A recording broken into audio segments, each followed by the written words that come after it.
Kaixo! Kaixo! Kaixo! Ongi etorriak Askatasuna Institutoko hau podcastera. Eskietza eta askatasuna uhinetan zabaltzeko zona librea.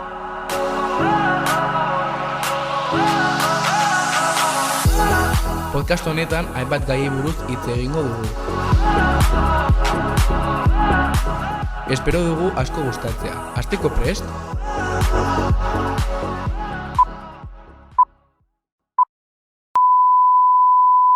Gaurko kapituloan maskulinitateak. Kaixo, ongi etorri gure podcastera. Saio honetan maskulinitate hegemonikoaren munduan sartuko gara eta honen inguruan hitz egingo dugu. Igor Goñi naiz eta ekin Odeixola, Irantzu Garate eta Leo Gudini daude. Zer modu zaudete? Kaixo, eskerrik asko nigon bidatzeagatik.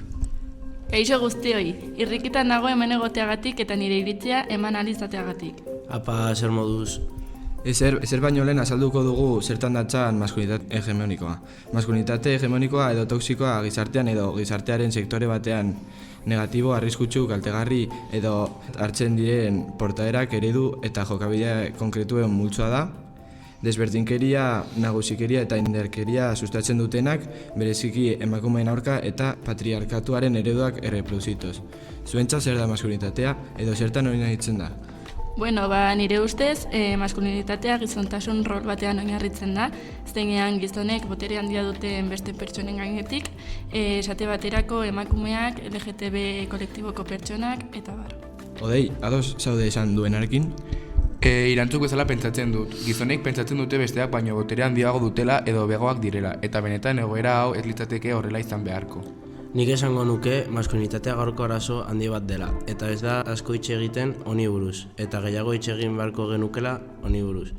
Niretzat maskulinitate hegemoniko zentzugabekeria da. Gizon bakoitza ezberdina da besteekin konparatuta eta ez du jasan behar gizartearen presioa rol zehatz bat ez betetxagatik. Txikitatik esan digute gizonek rol perfektu bat jokatu behar dutela, eta pertsona baino hobeak izan behar direla. Igor, gizon perfektuak indartsuak eta altuak izan behar dira. Gizon perfektuak besteen gainetik egon behar dira eta besteekin konparatuta hobeak direla pentsatzen dute. Alde batetik, badaude gizonak hobeto sentitzen direla besteen gainetik boteagatik eta haien berdinak ez diren gizonak kritikatzeagatik. Egia da Odei. Honez gain, haien sentimenduak ez dituzte erakusten eta horrek arazoak dakartza gizarte honetan. Txikitatik erakusten diete honelakoak izaten. Ados nago zuekin, lehen esan dudan bezala arazo larria bat da. Ezin dugu bizi gizarte batean non gizonek bestei baino beak diren pentsatzen duten indartsu edo izaera hotzago izaten badute. Zerbait aldatu behar dugu. Ikusi denez, gizonek eramaten duten izaera asko baldintzatzen du eta oso nabargarria den kasu bat arroparen estiloa da. Zuek zer uste duzu, Kriston arrazoia daukazu. Gizonek eraman behar duten arropa, prakak eta kamiseta motza izan behar da, edo hori badirudi.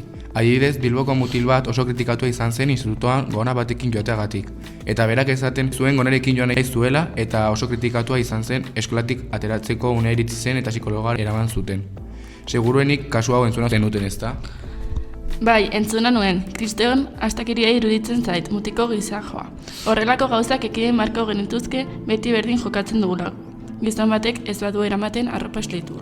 Zuekin ados nago, hau ekidin behar dugu eta normalizatu behar dugu behingoz arropak ez duela generorik eta bakoitza librea dela nahi duena eramateko. Hau guztiaz gain, zaletasune eta gastuei begira ere desberdintasunak daude mutile eta nesken artean, ezta? Bai, txikitatik esan digute edo erakutsi digute adibidez koloretan arrosa kolorean eskena dela eta urdina mutilena, eta nire iritziz honek ez luke horrela izan beharko. Egia da, nire ustez hau aldatu beharko genuke, oraindik egunerokotasunean gertatzen diren gauzak direlako. Adibide bat jartzeko, mutil bat kritikatua izan zen zineman arrosa koloretaz jantzita joateagatik. Koloreak, zaletasunak ez dute generorik, eta gizonek arrosa erabiltzeagatik edo emakume bat urdina erabiltzeagatik ez da ezer gertatzen eta ez lirateke gaizki ikusita egon beharko. Arrazoi guztia duzute. Zaletasunei edo kirolei begira, gizonak beti kirol trebak edo egin behar dituztela esan dute, gizon perfektuak izateko, eta neskek berriz dantzak. Egia da, egunerokotasunan ikusten da zenolako kirolak praktikatzen dituzte gizonak, gehienetan futbola edo kirol fisikoa gehiago erabiltzekoak. Batez ere indarra eta trebetasuna. Datuen arabera, 10 gizonetik 5 futbola praktikatzen dute Espainian 2022an. Badirudi futbola gizonen kontu bat dela eta hori argi ikusten da telebistan. Garantzia handia ematen zaio futbol maskulinoari, baina femeninoa ere badago, eta ez zaio garantzia ematen eta hori bukatu behar dela uste dugu. Gai honek duen parte oso garrantzitsua bikoteak direla uste dut, baina zer bikote mota? Uste dut betidanik esan digutela bikoteak heterosexualak izan behar direla. Ezta, edo beti buruan sartu digute bikote perfektuak gizona emakume batekin izan behar dela, ezta?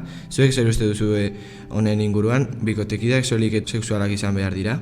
Egia da, betidanik esan digute bikotekideak perfektuak izateko mutil bat eta neska batena izan behar direla. Gaur egungo gizartean benetako gizon bat izateko heterosexuala izan behar zarela esan digute, eta beste sexu orientazio izan ez gero hori zaizu gizon ahul bat egiten. Ados nago zuekin. Beti erakutsi digute bikotekide perfektuak horrelakoak direla. Eta gaur egun homosexuala, bisexuala eta bar, bazara oso kritikatua izaten zara. Harreman batean, benetan garrantzitsua dena, errespetua eta elkarrekiko laguntza egotea da, eta ez daigu asola behar jendeak gutaz pentsatzen duena. Bakoitzak nahi duena egin dezakela. Konforme nago esaten duzuenarekin. Egia da bikotekideena, adibidez jartzeko beti maitasunezko filmetan oso argi ikusten da hau, beti bikotekideak gizon eta emakume batekin sortuta daude, eta oso gutxitan ikusten dira bikotekideak homosexualak. Bai, Disney filmetan adibidez honako egoerak gertatzen dira. Beti da gizona emakumea zaintzen duena eta filmetan norbait hiltzen bada gizona izaten da. Beste bide bat maskulinitate hegemonikoari buruz feminismo izan daiteke, hobeto azalduko naiz.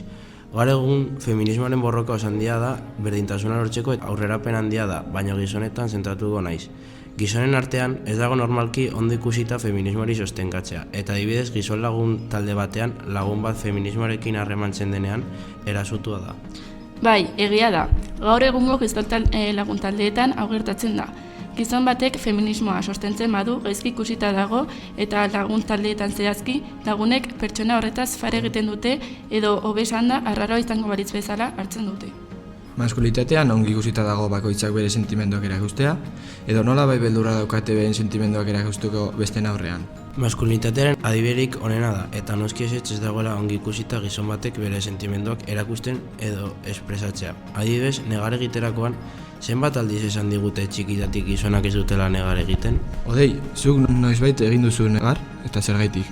Bai, negare egin dut, hainbat alditan. Uste dudalako gizona izateagatik sentimenduak aske erakutsi ahal ditudala eta ez dela gaizki ikusita egon beharko. Asko aldatu behar dugu lagunok, maskulinitateari buruz gehiago hitz egin behar dugu, eta horregatik podcast honi animo asko ematen badiozue beste podcast bat igoko dugu informazio gehiago ematen. Amaitzeko, eskerrak eman nahi dizuegu arreta jartzeagatik eta espero dugu gustoko izana. Leo esan duen bezala, lan handia egin behar dugu guztien artean guztia aldatzeko. Mila esker eta agur! Hau da, mila esker hemen egoteagatik eta zuen arretarengatik. Eskerrik asko eta hurrengo kapitulora arte.